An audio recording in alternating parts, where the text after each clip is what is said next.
आज आपण एकदम हेल्दी, स्वादिष्ट आणि पटकन होणारं बीटरूटपासून कटलेट कसं बनवायचं हे आपण आज बघणार आहोत.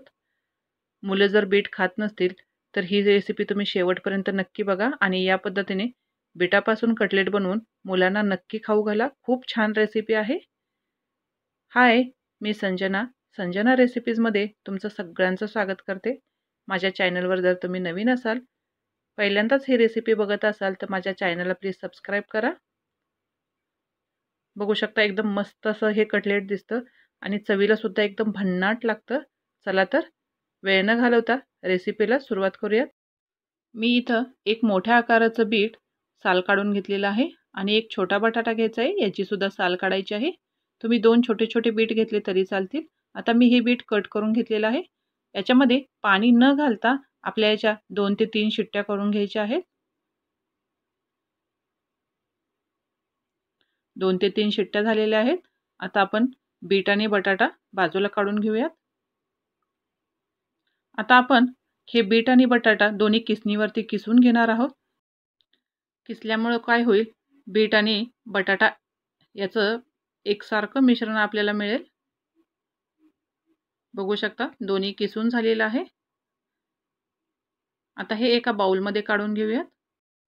बटाटा घातल्यामुळे या कटलेटला बाइंडिंग व्यवस्थित येतं. अजिबात भेगा किंवा चिरा पडणार नाहीत. त्याच्यामुळे बटाटा नक्की वापरा. आता पाव चमचा लाल तिखट, 1 चमचा धने जिरे पावडर, अर्धा चमचा चाट मसाला, चवीनुसार मीठ घालायचं आहे आणि मी इथं छोटी अर्धी वाटी पोहे मिक्सरला बारीक करून घेतले होते, ते सुद्धा घालायचं आहे. याच्यामुळे सुद्धा या कटलेटला बाइंडिंग एकदम व्यवस्थित येतं. तर मी सुरुवातीला 4 चमचे घालणार आहे आणि हवं असेल तर आपण परत सुद्धा घालू शकतो. आता बारीक कट केलेली कोथिंबीर सुद्धा घालायची आहे. तुमच्या आवडीनुसार तुम्ही मसाले कमी जास्त करू शकता. आता हे सगळं व्यवस्थित मिक्स करून घेऊयात.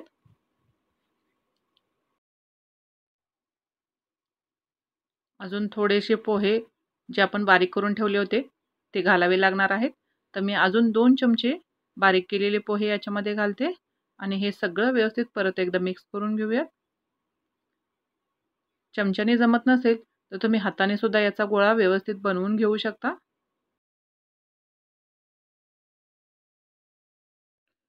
इथं आपलं कटलेटचं मिश्रण एकदम रेडी झालेलं आहे.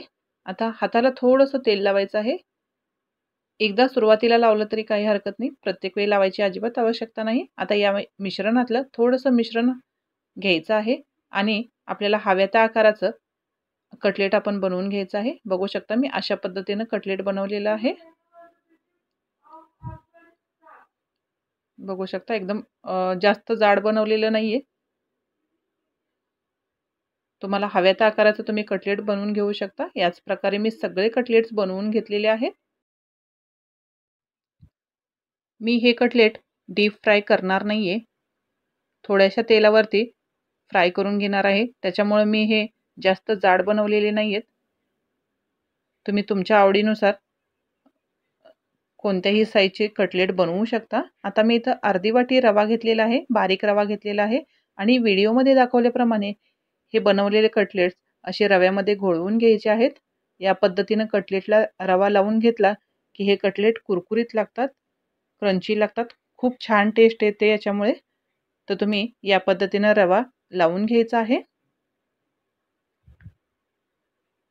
याच पद्धतीने सगळे कटलेट्स आपण बनवून घेऊयात. सगळ्या कटलेटला असा रवा लावून तयार झालेले आहेत हे कटलेट्स. आता आपण याला फ्राय करून घेणार आहोत. यासाठी गॅसवरती पॅन ठेवलेला आहे, तर त्याच्यामध्ये तेल सुद्धा घातलेलं आहे. आता याच्यामध्ये आपल्याला हे कटलेट्स फ्राय करून घ्यायचे आहेत. तुम्ही जास्त तेलाचा वापर करून एकदम डीप फ्राय सुद्धा करू शकता. आता हे कटलेट्स दोन्ही बाजूने ब्राऊन होऊपर्यंत तळून घ्यायचे आहेत, फ्राय करून घ्यायचे आहेत.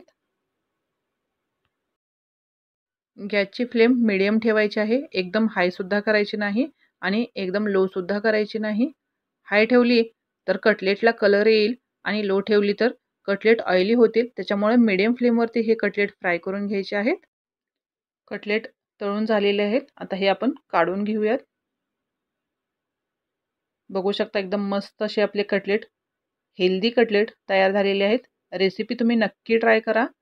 बीट अजिबात न खाणारे मुलंसुद्धा हे बीटरूटचे कटलेट नक्की आवडीने खातील. माझ्या रेसिपी तुम्हाला आवडतात की नाही ते कमेंटद्वारे मला नक्की कळवा. चॅनलवर जर नवीन असाल तर चॅनलसुद्धा प्लीज सबस्क्राईब करा, लाईक करा आणि शेअरसुद्धा करा. माझे असेच नवनवीन रेसिपीज बघत राहा.